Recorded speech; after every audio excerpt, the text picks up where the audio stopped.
시청자 여러분 안녕하십니까? 헬로티비 뉴스입니다.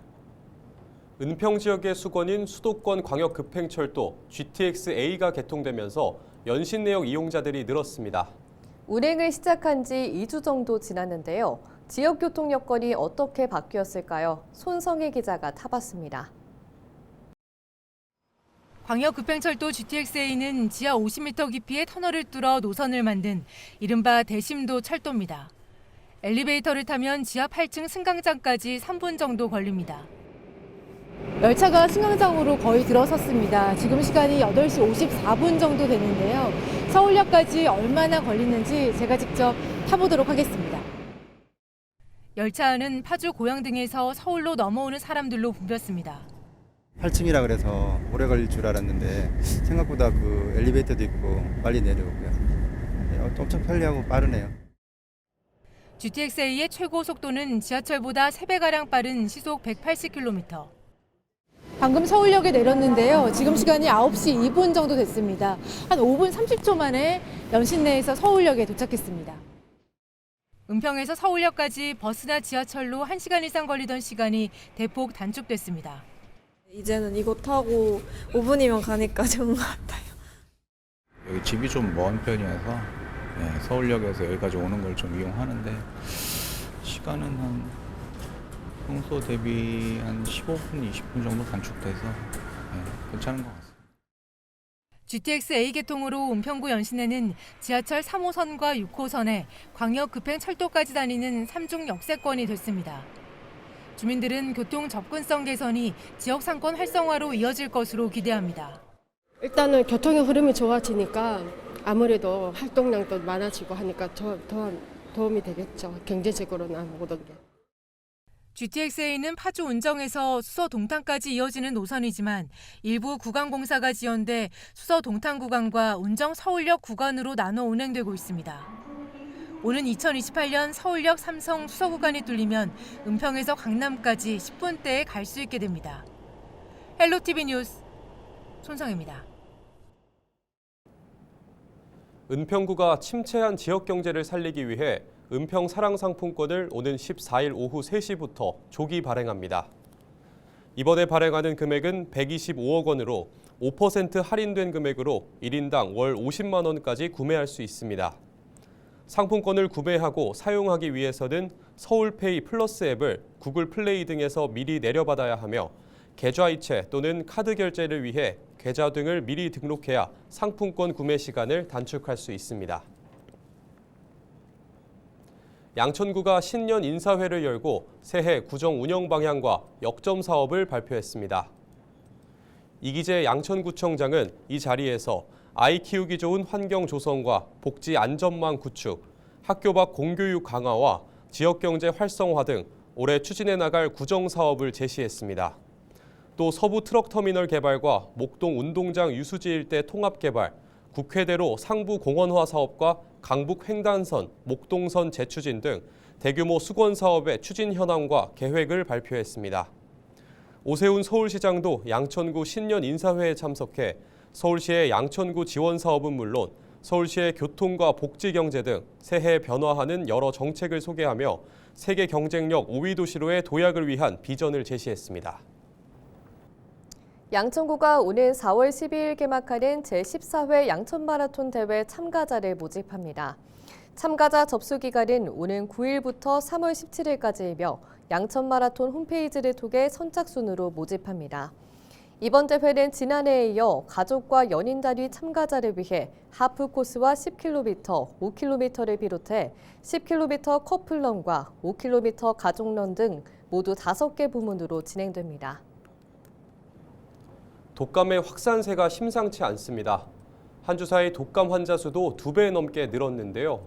소아청소년은 물론 성인에 이르기까지 전 연령대에서 급증하는 만큼 주의가 필요합니다. 권정숙 기자가 전해드립니다. 부산 해운대구의 한 이비인후과. 진료가 시작되기 전부터 환자들이 대기를 시작합니다. 다른 병원 역시 상황은 다르지 않습니다. 대다수가 고열과 기침 등 감기 증상을 호소하는 독감 의심 환자들입니다. 목도 아프고 온몸도 아프고 해서 혹시 독감일까 싶어서 미리 검사하려고 나왔습니다. 가족들이 주말에 모이는데 혹시나 가족들한테 전염될까 봐 미리 검사하고 치료받으려고. 질병관리청이 독감 유행주의보를 발령한 건 지난달 20일. 확산세는 심각합니다. 지난해 10월 말 인구 1000명당 3.9명이던 독감 의심 환자는 8주 연속 증가해 2016년 이후 8년 만에 최고치를 기록했습니다. 특히 지난달 초 7.3명이던 의심 환자는 마지막 주엔 73.9명으로 한 달 새 무려 10배나 늘었습니다. 집단 생활이 많은 7살에서 18살 소아 청소년에 이어 사회생활을 하는 19살에서 49살로 확산한 뒤 지금은 전 연령이 콜록이는 셈입니다. 전염력이 강한 A형 독감이 유행하며 확산이 빨랐는데 증상은 비슷하지만 합병증으로 이어질 수 있는 RS 바이러스도 유행하고 있어 더욱 주의가 필요합니다.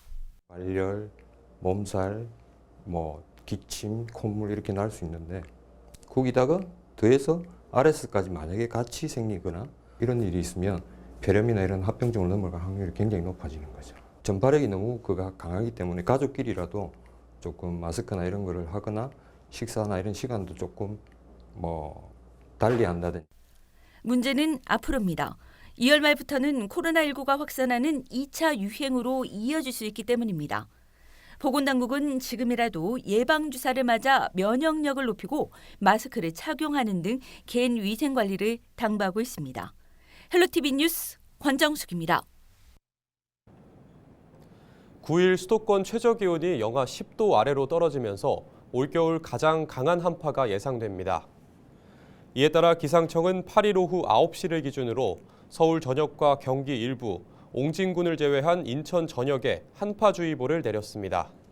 또 동두천과 연천, 포천을 비롯한 경기 북부 지역 일부는 한파경보가 내려졌습니다. 기상청은 9일 수도권 최저기온이 영하 10도에서 영하 16도까지 떨어질 것으로 예상하고 낮에도 영하권 기온이 유지되면서 종일 추울 것으로 내다봤습니다.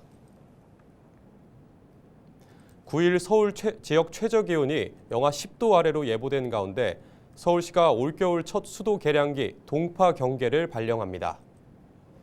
동파 경계 단계는 4단계 동파 예보제 가운데 3단계로 하루 최저 기온이 영하 10도 미만인 날씨가 이틀 이상 지속될 때 해당됩니다. 이에 따라 서울시는 9일부터 동파 대책 상황실을 24시간 운영하고 동파나 동결 피해 복구에 집중합니다. 서울시는 영하 10도 이하 기온이 지속될 경우 집을 비울 때도 수돗물을 가늘게 흐르도록 하고 동파가 의심될 때는 관할 수도사업소로 신고해달라고 당부했습니다. 인천시가 올해부터 무주택 청년 세대주에게 최대 40만 원까지 이사비를 실비로 지원합니다. 대상은 인천으로 전입한 18세 이상 39세 이하 무주택 청년 세대주입니다. 본인 소득이 월 287만 원 이하이고 전월세 거래 금액이 2억 5천만 원 이하 주택으로 전입하면서 전입신고를 마친 주민등록본상 세대주와 주택 임대차 계약서상 임차인이 청년 본인이어야 합니다. 시는 오는 4월까지 준비 절차를 마치고 5월부터 지원 신청을 받을 계획입니다. 다만 올해 1월부터 4월 사이에 전입한 경우 소급 신청을 받을 예정입니다. 유정복 인천시장이 오는 8일부터 16일까지 시민들에게 직접 올해 시의 주요 정책을 소개합니다.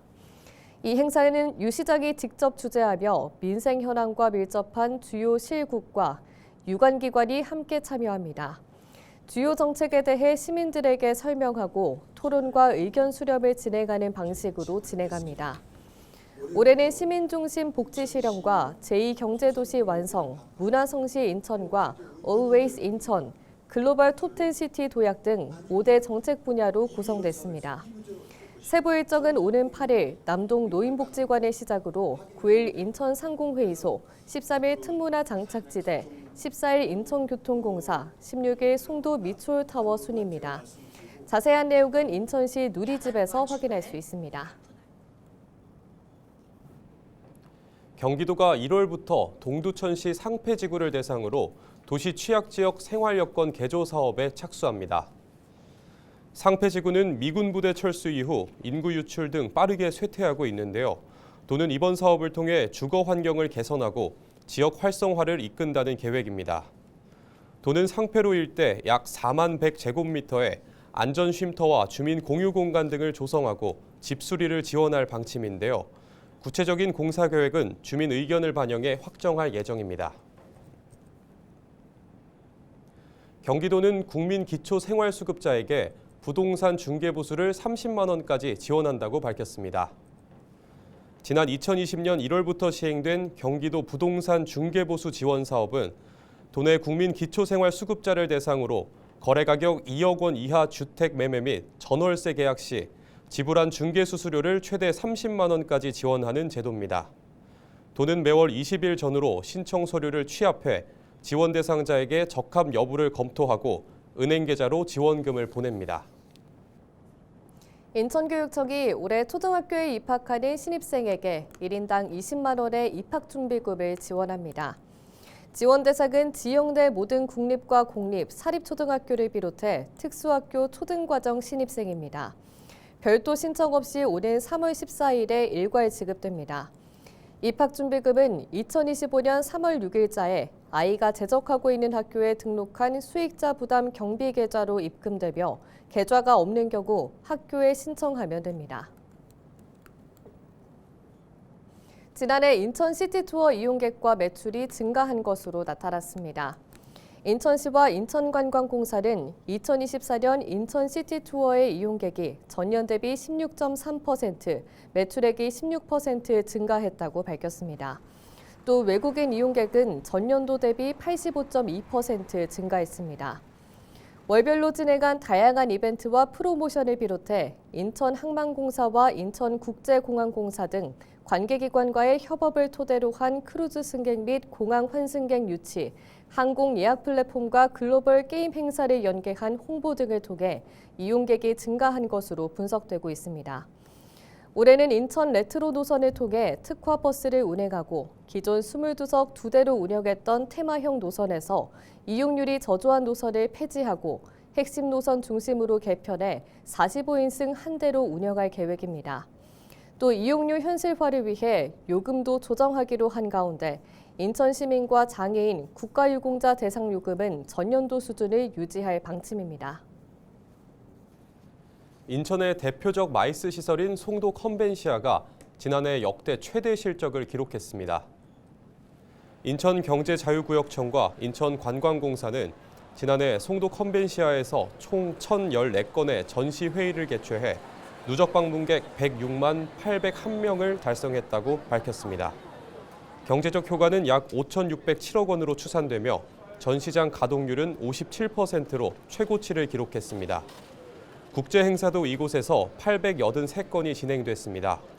매출액은 138억 원으로 전년 대비 43.7% 증가했으며 순이익은 12억 원으로 집계돼 처음으로 흑자를 기록했습니다. 2025년에는 에이펙 연계 회의 등 주요 국제 행사를 잇따라 개최하며 더 큰 성과를 기대하고 있습니다. 경기도가 물가 안정 분위기 확산을 위해 현재 1,410개가 지정돼 있는 도내 착한 가격 업소를 올해 2,086개로 확대 지정한다고 밝혔습니다. 소비자 물가 안정을 목적으로 외식업, 이미용업, 세탁업 등 주민 생활과 밀접한 개인 서비스 사업에 대해 가격, 품질, 위생 등 일정 기준을 충족하는 업체가 지정 대상입니다. 시장 군수의 지정 공고 후 지정을 희망하는 업주가 신청하면 시군이 평가해 지정하며 지정이 되면 현판을 교부합니다. 착한 가격 업소로 지정되면 고객 편의 증진, 위생 수준 향상을 위한 소모품 등 인센티브 물품을 지원합니다.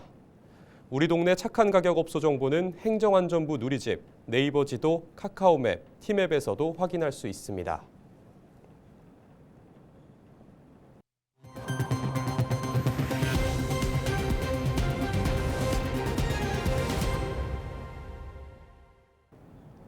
이상으로 뉴스를 마칩니다.